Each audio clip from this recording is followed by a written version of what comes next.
Hello दोस्तों, Lucent book की भारतीय अर्थव्यवस्था का यह मेरा तीसरा वीडियो है। इसमें मैं कवर करूंगा राष्ट्रीय आय क्या होती है। इससे पहले मैं दो वीडियो बना चुका हूँ जिसमें मैंने कवर किया है अर्थव्यवस्था क्या होती है, अर्थशास्त्र क्या होता है, अर्थव्यवस्था के कौन कौन से क्षेत्र हैं, अर्थव्यवस्था की अवधारणाएँ क्या है। उसके बाद मैंने कवर किया था आर्थिक समृद्धि क्या होती है, आर्थिक विकास क्या होता है। अब इस वीडियो में मैं कवर करूंगा राष्ट्रीय आय क्या होती है। राष्ट्रीय आय कंपटीशन एग्जाम के पॉइंट ऑफ व्यू से बहुत ही इंपॉर्टेंट टॉपिक है। ज़्यादातर कंपटीशन एग्जाम में राष्ट्रीय आय से कुछ ना कुछ क्वेश्चन पूछ लिया जाता है, चाहे वो आप यूपीएससी एग्ज़ाम दे रहे हो या फिर एसएससी, रेलवे, एनटीपीसी।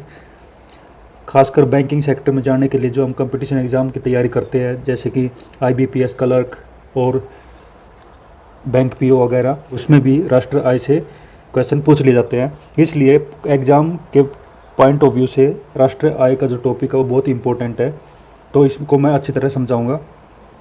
चलो शुरू करते हैं। पहले मैं आपको ये बता देता हूँ कि राष्ट्रीय आय क्या होती है।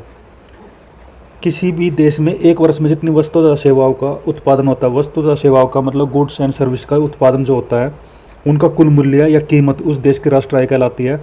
मोटे तौर पर मैं ये बता देना चाहता हूँ आप लोगों को कि किसी भी देश में एक वर्ष के अंदर जितना भी उत्पादन हो रहा है, चाहे वो सेवा हो या फिर वस्तुएं हो, जो भी उत्पादन हो रहा है, उनकी कुल कीमत से जो आय अर्जित होती है उसको हम उस देश की राष्ट्रीय आय कहते हैं। जैसे भारत की राष्ट्रीय आय है तो भारत के अंदर, भारत की सीमा के अंदर यानी भारत के क्षेत्र में जो भी उद्योग है, जो भी प्राथमिक क्षेत्र है जैसे कृषि, खनन, जो भी द्वितीयक क्षेत्र है जैसे उद्योग वगैरह, और तृतीयक क्षेत्र जैसे कि सेवा क्षेत्र वगैरह, जैसे रेल सेवा, बस सेवा, परिवहन सेवा, उसके अलावा शिक्षा सेवा जो होती है, चिकित्सा सेवा जो होती है, इनसे भी जो आय अर्जित होती है, इन सबको अगर हम जोड़ देते हैं तो वो किसी देश की एक राष्ट्रीय आय कहलाती है। बहुत ही सिंपल है।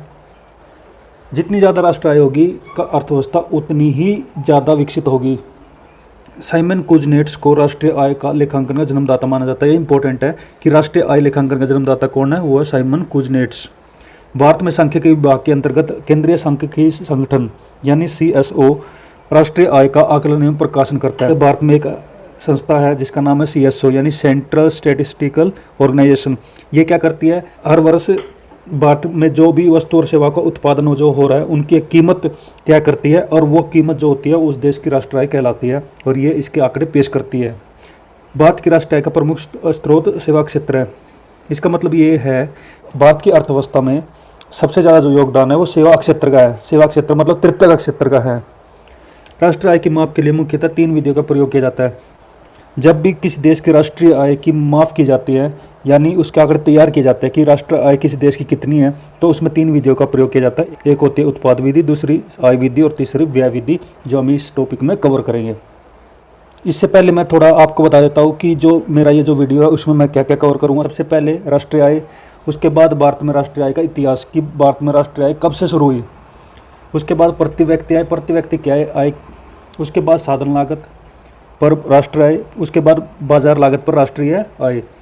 केंद्रीय सांख्यिकी संगठन यानी सीएसओ संस्था के बारे में हम कुछ पढ़ेंगे। उसके बाद राष्ट्रीय आय की मूलतः 2 धारणाएं होती है जो घरेलू उत्पाद और राष्ट्रीय उत्पाद पर डिपेंड करती है, वो भी हम इस टॉपिक में कवर करेंगे। राष्ट्रीय आय की माप के लिए 3 विधियों का जो प्रयोग किया जाता है वो भी इस टॉपिक में हम कवर करेंगे। तो शुरू करते हैं।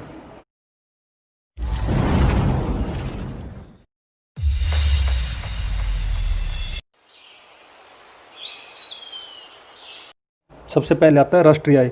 भारत की राष्ट्रीय आय और प्रति व्यक्ति आय की गणना का प्रथम प्रयास दादाभाई नौरोजी ने वर्ष 1867 और 68 ईस्वी में किया था। पहले तो राष्ट्रीय आय बता देता हूँ। राष्ट्रीय आय क्या होती है, भारत के अंदर एक वर्ष में जितनी वस्तुओं और सेवाओं का उत्पादन होता है उनकी कीमतों को राष्ट्रीय आय कहते हैं। प्रति व्यक्ति आय होता है देश की जो कुल राष्ट्रीय आय है उसको अगर हम देश की जनसंख्या से डिवाइड कर देते हैं, देश की जनसंख्या से हम अगर भाग कर देते हैं तो हमें प्रति व्यक्ति आय मिल जाती है। जैसे एक छोटा एग्जांपल लेकर चलते हैं। किसी देश की राष्ट्रीय आय 1 करोड़ है और उस देश की जनसंख्या 1 लाख है, तो उसकी प्रति व्यक्ति आय होगी 1 करोड़ बटे में 1 लाख, जो लगभग 100 रुपये के आसपास हो जाएगी। तो 100 रुपये एक एवरेज प्रति व्यक्ति आय होती है। ये इंपॉर्टेंट है कि भारत में राष्ट्रीय आय प्रति व्यक्ति आय गणना का प्रथम प्रयास किसने किया था? तो प्रथम प्रयास किया था दादा भाई नौरोजी ने। और ये कब किया था? यह किया था 1867 और 68 में। अगर ये डेट याद ना रहे तो आप महात्मा गांधी जी का जन्मदिन याद कर लेना कि वो हुआ था लगभग 1869 में। ठीक है, 1869 से एक वर्ष पहले ही दादा भाई नौरोजी ने क्या किया था? भारतीय राष्ट्रीय आय और प्रति व्यक्ति आय की गणना का प्रथम प्रयास किया गया था। उसके बाद नौरोजी के आकलन के अनुसार वर्ष 1868 में प्रति व्यक्ति आय 20 रुपये थी। एफ सिरोस ने वर्ष 1911 में प्रति व्यक्ति आय 49 रुपये बताया।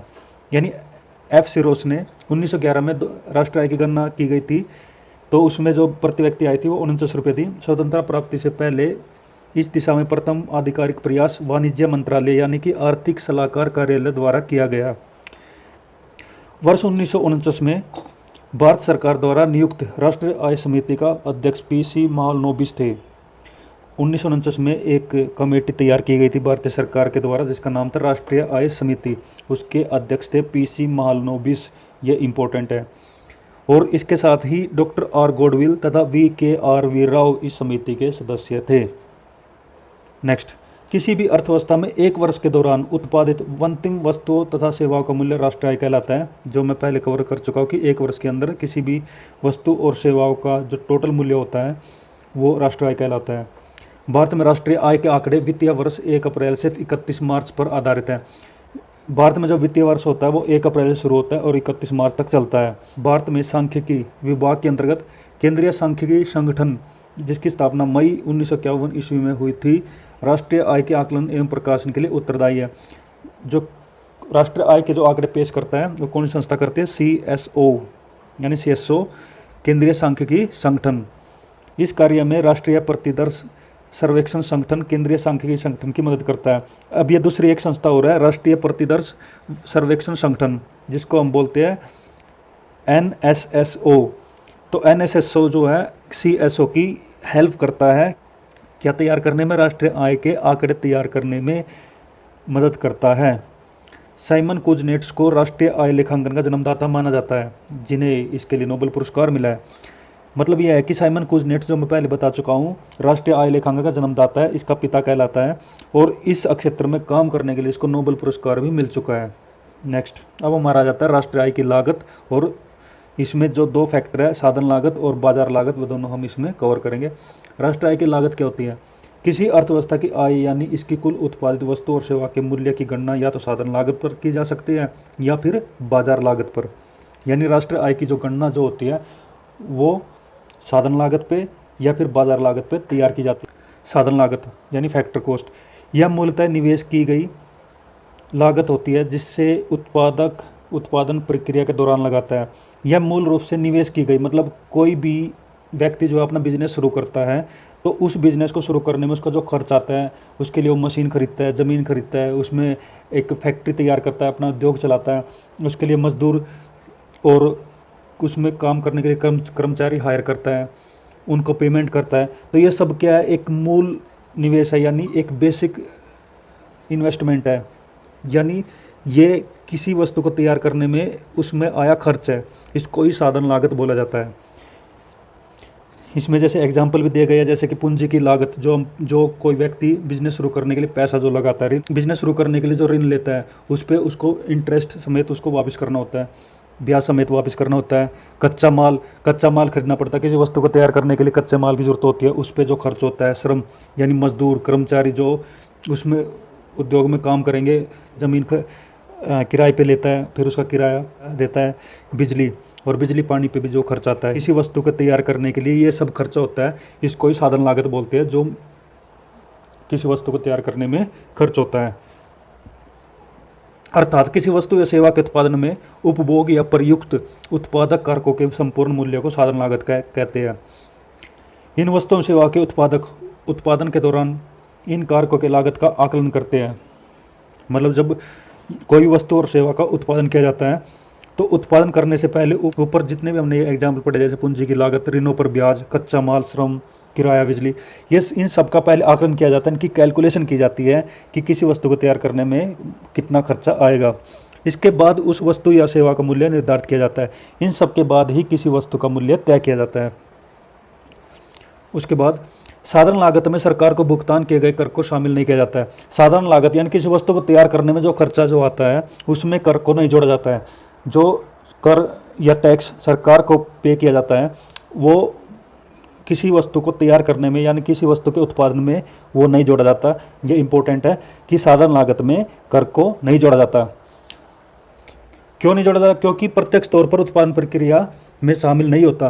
कर तभी लगता है जब हम किसी वस्तु पे प्रॉफिट लेते हैं, जब उसको हम सेल करते हैं, बेचते हैं, उससे जो हमें प्रॉफिट होता है उसके बदले हम सरकार को टैक्स पे करते हैं। किंतु कोई अनुदान प्राप्त की जाती है तो उसे साधारण लागत में शामिल किया जाता है। इसका मतलब कोई भी सब्सिडी किसी वस्तु पर दी जाती है सरकार के द्वारा, उसको उस वस्तु की साधारण लागत में जोड़ा जाता है।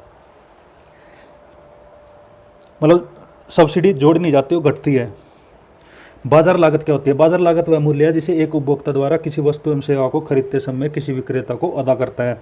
इसका मतलब यह है कि जब कोई व्यक्ति बाजार में जाकर किसी उस वस्तु को खरीदता है जो कि किसी उद्योग में तैयार की गई है साधारण लागत पर, जब उसको खरीदता है तो उसकी वैल्यू बढ़ जाती है और ये जो वैल्यू बढ़ के जो उसकी जो कीमत जो होती है उसको ही बाजार लागत बोलते हैं।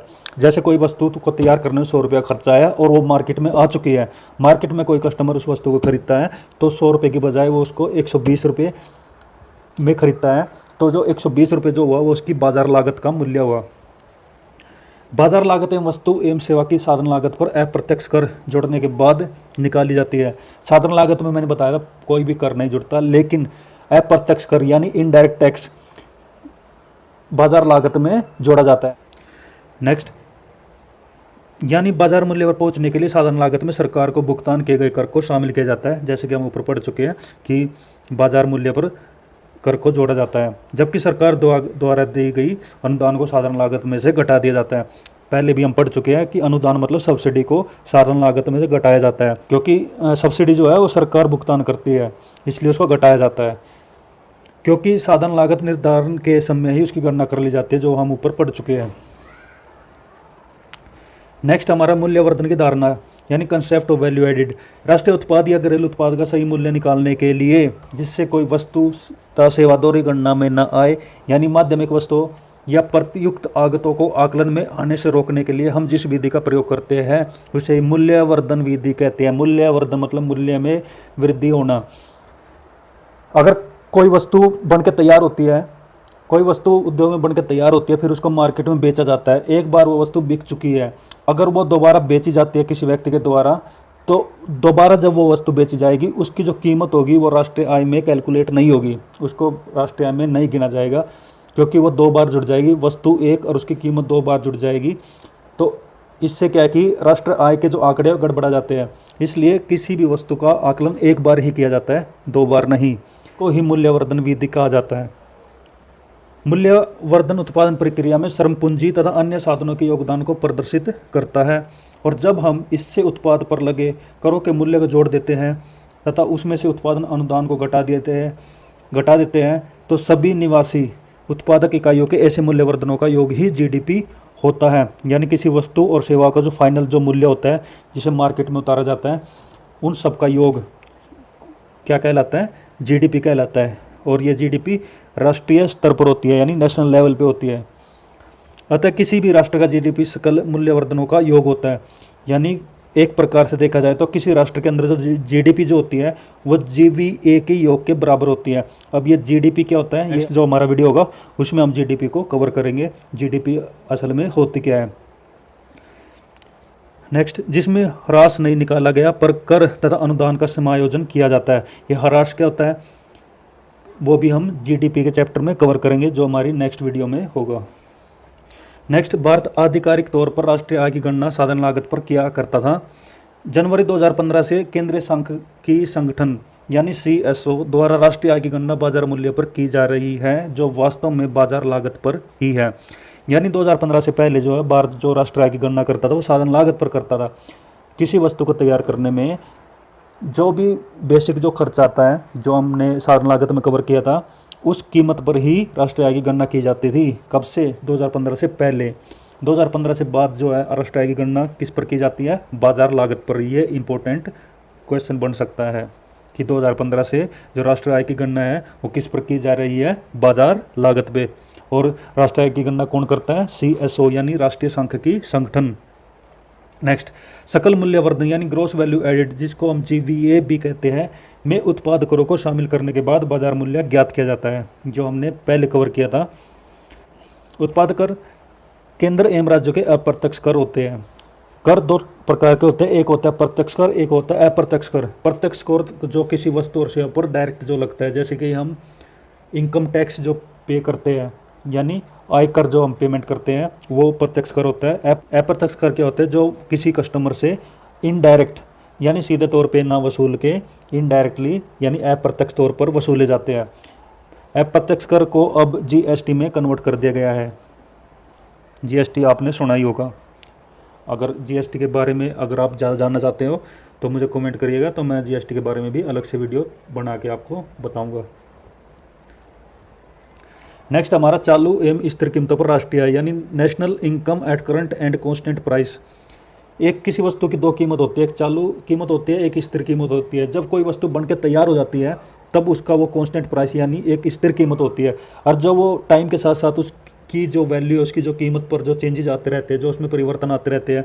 जैसे 1 साल पहले कोई वस्तु 100 रुपये की थी, आज वो वस्तु का दाम बढ़ के 180 रुपये हो चुका है, तो जो 180 रुपये जो दाम हुआ है वो चालू कीमत कहलाएगी, और 100 रुपये जो 1-2 साल पहले जो उसकी वैल्यू 100 रुपये थी, वो उसकी स्थिर कीमत कहलाएगी। आगे चलते हैं। चालू कीमतों पर राष्ट्रीय आय। जब राष्ट्रीय आय को प्रचलित बाजार मूल्य पर मापा जाता है तो उसे चालू कीमतों पर राष्ट्रीय आय कहते हैं।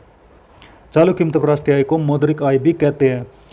यानी जब राष्ट्रीय आय को चालू कीमतों पर मापा जाता है, चालू कीमतों पर मतलब जो अब के वर्तमान टाइम में, वर्तमान समय में जो किसी वस्तु की जो कीमत होती है उस पर राष्ट्रीय आय को निकालते हैं, तो उसे चालू कीमतों पर राष्ट्रीय आय कहलाती है। नेक्स्ट है स्थिर कीमतों पर राष्ट्रीय आय।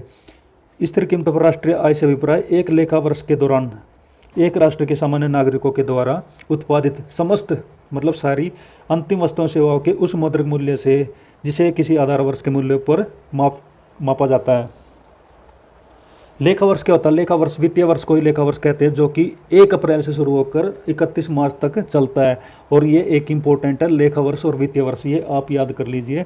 एक नॉर्मल जो साधारण जो वर्ष होता है वो 1 जनवरी से 31 दिसंबर तक होता है, लेकिन एक लेखा वर्ष यानी वित्तीय वर्ष जो होता है वो होता है 1 अप्रैल से लेके 31 मार्च तक। इस वर्ष के दौरान जो भी किसी देश के अंदर वस्तु और सेवा का उत्पादन होता है, उसका जो अंतिम मूल्य, उसका जो फाइनल जो कॉस्ट होगा, वो उन सब का जो योग है राष्ट्रीय आय कहलाती है। और राष्ट्रीय आय को स्थिर कीमत पर मापने के लिए एक आधार वर्ष तैयार किया जाता है। आधार वर्ष जैसे मैंने पहले बताया, जब वस्तु तैयार की जाती है तो उसको किसी आधार वर्ष पे उसकी कीमत को फिक्स कर लिया जाता है। जैसे कि कोई वस्तु 2015 में 100 रुपये की थी और 2020 में उसकी कीमत बढ़ के कितनी हो चुकी है, 180 रुपये हो चुकी है। और 2015 क्या हुआ, उस वस्तु का आधार वर्ष हुआ। और ये जो आधार वर्ष है ये सरकार के द्वारा निर्धारित किया जाता है। अभी जो फिलहाल है वो 2015 है आधार वर्ष हमारे देश का। नेक्स्ट, इसे ही वास्तविक राष्ट्रीय आय कहा जाता है। किसको कहा जाता है? स्थिर कीमतों पर जब राष्ट्रीय आय निकाली जाती है उसको ही वास्तविक राष्ट्रीय आय कहते हैं। किसी देश के आर्थिक विकास का सही सूचक स्थिर कीमत पर राष्ट्रीय आय होता है। नेक्स्ट, प्रचलित बाजार मूल्यों पर प्रति व्यक्ति आय में से मुद्रास्फीति की वृद्धि दर घटाने पर स्थिर मूल्यों पर प्रति व्यक्ति आय प्राप्त होती है। उसका कहने का मतलब है कि चालू कीमतों में से अगर मुद्रास्फीति की दर यानी महंगाई की जो दर है यानी इन्फ्लेशन रेट जो है उसको अगर हम घटा देते हैं तो वो आ जाता है स्थिर मूल्य पर प्रति व्यक्ति आय। नेक्स्ट, अर्थात प्रचलित मूल्य पर प्रति व्यक्ति आय की वृद्धि दर का मूल्य स्थिर कीमतों पर प्रति व्यक्ति आय की वृद्धि दर के मूल्य की अपेक्षा अधिक होगा तथा यह अंतर मुद्रास्फीति की दर के मूल्य के बराबर होगा, जो कि हम ऊपर पढ़े हैं वही सेम यहाँ पे दिया गया है। नेक्स्ट, हमारा किसी भी देश के राष्ट्रीय आय में से निम्न को शामिल नहीं किया जाता।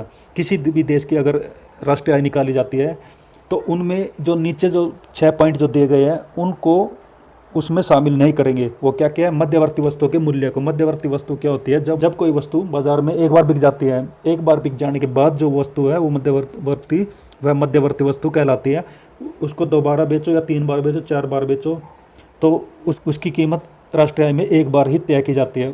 पुरानी वस्तु के मूल्य को भी राष्ट्रीय आय में शामिल नहीं किया जाता। घरेलू सेवा तथा कार्य को भी राष्ट्रीय आय में शामिल नहीं किया जाता। घरेलू सेवा कैसे?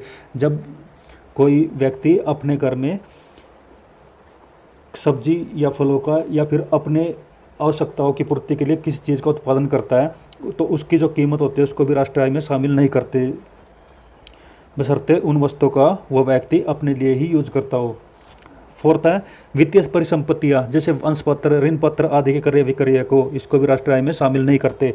वित्तीय परिसंपत्तियां ये हमारे शेयर बाजार, शेयर मार्केट के बारे में आपने सुना होगा, उससे संबंधित है। हस्तांतरण भुगतान, जैसे पेंशन, वजीफा, लॉटरी जितना, इनको भी राष्ट्रीय आय में शामिल नहीं करते हैं।